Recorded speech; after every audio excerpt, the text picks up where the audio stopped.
سالوں بیت گئے تقریریں سنتے ہوئے، آپ لوگوں کو بھی، مجھے بھی کئی سال ہو گئے. ہم نے بھی بہت سارے ریلیجنز کو پڑھا ہے، تقریباً 14 ادیان، 14 مذہب، 14 ریلیجنز دنیا کے، جن کا میں نے خود بہت گہرائی سے مطالعہ کیا ہے، اور ہر ایک کو ہم نے کمپیئر بھی کیا ہے، کیونکہ میرا سبجیکٹ تھا کمپیریٹیو اسٹڈی. لیکن آج تک ہم نے دوسرے مذاہب کو اس طرح ذلت کا نشانہ نہیں بنایا. لوگوں کی اپنے اپنے رائے ہیں. ہمارا دین کہتا ہے لا اکراہ فی الدین، دین میں کوئی زور زبردستی نہیں ہے. لیکن میں اپنے دین کو دلائل سے قائل کرتا رہوں گا. میرا دین سچا ہے یہ بولتا رہوں گا، آخر تک میں ثابت کرتا رہوں گا. میں نے دوسرے ادیان پر، ان کے مقدسات پر، ان کی شخصیات پر کبھی اوچھے حملے نہیں کیے. ہاں جو لاجک کے خلاف ہے اس کو ہم بولتے ہیں، لیکن کسی کے مذاہب پر گندی گالیاں دے کر کے حملے ہم نے نہیں کی. یہی ہمارے اسلامی اقدار اور اسلامی آزادی ہے. اور آج ان ظالموں نے نبی رحمت صلی اللہ تعالی علیہ وسلم کو اور اہل بیت کو، اسلام کو اور قرآن کو روز بروز نشانہ بنانا شروع کیا. کس آڑ میں؟ اسی آڑ میں کہ ہمیں فریڈم آف اسپیچ ہے، فریڈم آف ایکسپریشن ہے. اگر میں پوچھنا چاہتا ہوں اسی کو فریڈم کہتے ہو تو پھر ان لوگوں کو جیل میں کیوں لے جاتے ہو جو ہوم منسٹر پر ٹپنی کرتے ہیں؟ ان لوگوں کو کیوں جیل کی سزائیں دی جاتی ہیں جو کبھی پردھان منتری پر، راشٹرپتی پر کوئی ٹپنی کر دے؟ کیوں؟ لمٹ ہے، بولنے کی بھی لمٹ ہے. ہمیں پتہ ہے یہاں پر بھی فریڈم آف اسپیچ کا مطلب یہ نہیں ہے کہ جو منہ میں آیا وہ بک دیا جائے، گالیاں دی جائے.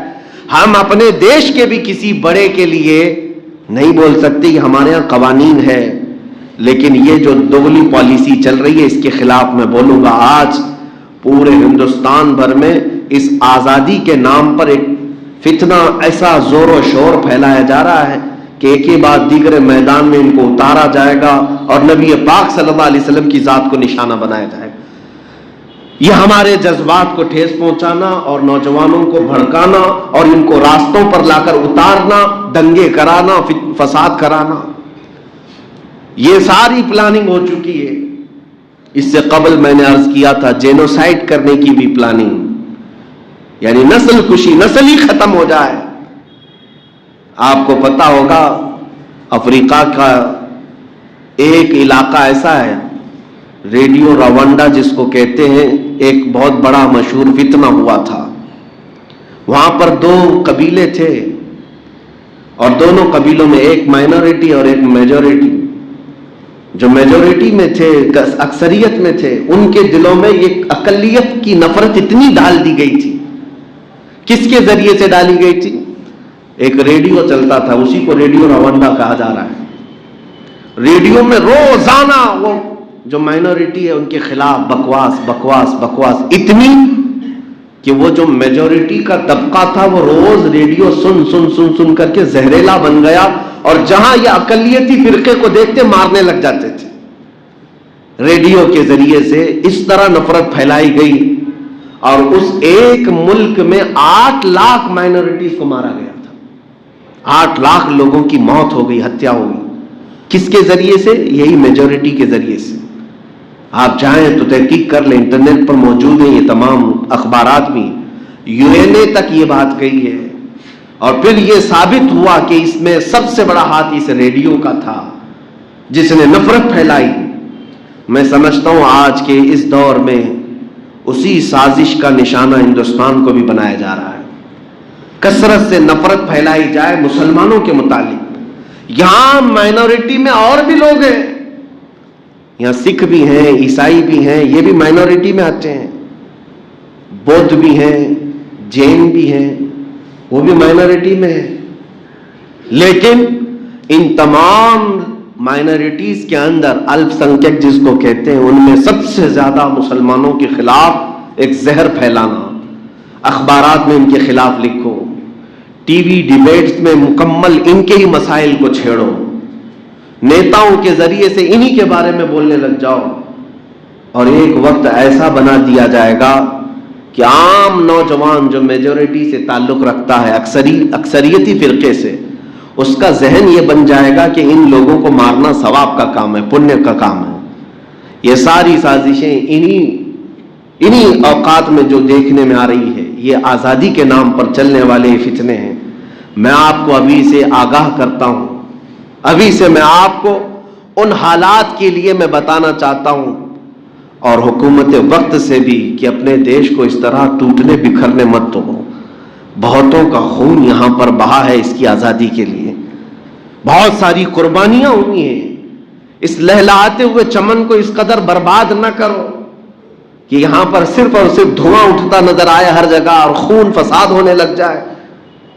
اسی لیے ہم مطالبہ کرتے ہیں، جو نبی پاک صلی اللہ علیہ وسلم کی شان میں بار بار گستاخیاں ہمارے ملک سے ہو رہی ہیں، یہ اس بات کی غمازی اور اشارہ کر رہی ہیں یہ باتیں کہ حکومت ان دنگائیوں اور ان ظالموں کی پشت پناہی کر رہی ہے، ان کی مدد کر رہی ہے۔ اگر سیریس ہوتی تو انہیں کب کے جیل میں اندر ڈال دیا جاتا، کھلے سانڈ کی طرح نہیں چھوڑا جاتا۔ بہرحال یہ تمام باتیں، یہ میرا میسج ہے آپ سب کو، میں یہ بتانا چاہوں گا، آزادی کا مطلب آپ کو بھی میں سمجھا دیتا ہوں۔ اس ملک میں آزاد ہو، بولنے کی آزادی ہے، تو اس کا مطلب یہ نہیں ہے کہ تمہیں ہاتھ دیا گیا ہے تو کچھ بھی توڑ ڈالو، تمہیں پیر دیا گیا ہے تو کسی کو بھی ٹھوکر مارو، اس کا نام آزادی نہیں ہے۔ تمہیں زبان دی گئی ہے تو ہر راستہ چلتے ہوئے آدمی کو گالی دے دو، یہ آزادی نہیں ہے۔ لمٹ ہے، ہر ایک کے حدود ہیں، کسی اور کو ہرٹ نہ کرنا، کسی اور کو تکلیف میں نہ ڈالنا، اور پھر تم آزادی سے رہو، تم پر کون سی پابندی ہے۔ بس حضور پاک صلی اللہ تعالی علیہ وسلم کے پاس ایک نصیحت ایسی آئی، حضور پاک نے ایک صحابی کو نصیحت میں کیا فرمایا، یہ سب کو جامع ہے، سب کو کامل ہے۔ اخلاق کسے کہتے ہیں؟ سب سے اچھے اخلاق نبی پاک صلی اللہ علیہ وسلم نے ایک جملے میں فرما دیا، ترک ما لا یعنیہ۔ نبی پاک صلی اللہ علیہ وسلم فرماتے ہیں، ہر اس چیز کو چھوڑ دینا جو تمہاری شان کے لائق نہیں۔ اس میں سب آ گیا، جو تمہاری شان کے لائق نہیں، ان تمام چیزوں کو چھوڑ دینا، یہی سب سے اعلیٰ اخلاق ہے۔ زنا کیا تمہارے لائق ہے؟ چوری تمہارے لائق ہے؟ کیا جھوٹ بولنا، فساد کرنا یہ تمہاری شان کو زیب دیتا ہے؟ جتنی برائیاں تمہیں زیب نہیں دیتی، ان تمام کو چھوڑ دینا سب سے اعلیٰ اخلاق ہے۔ یہی سب سے بہترین آزادی بھی ہے۔ آزادی کا مطلب ننگے ہو کر گھومنا، لوگوں کے درمیان گالی گلوچ کرنا، یہ آزادی نہیں، یہ مغرب کی آزادی ہے، یہ ویسٹرن کنٹریز کی آزادی ہے، جنہوں نے سارا نظام درہم برہم کر دیا۔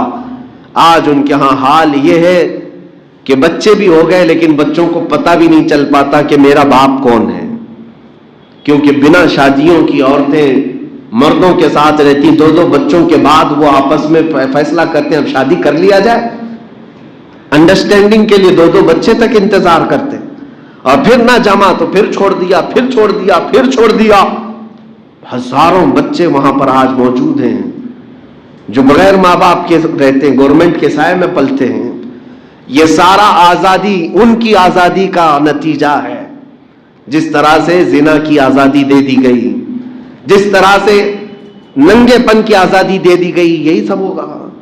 اب تو ہم یہ بھی سن رہے ہیں کہ بعض کنٹریز یورپ کی وہ ہیں جو ریلیشن یعنی اپنے آپس کے رشتوں میں شادی کرنے کی اجازت دیتی ہے۔ آپس کے رشتے کا مطلب بھائی بہن سے شادی کر سکتا ہے، بیٹا اگر ماں سے ہی محبت کرنے لگ جائے تو اسے شادی کی اجازت دے دی جائے۔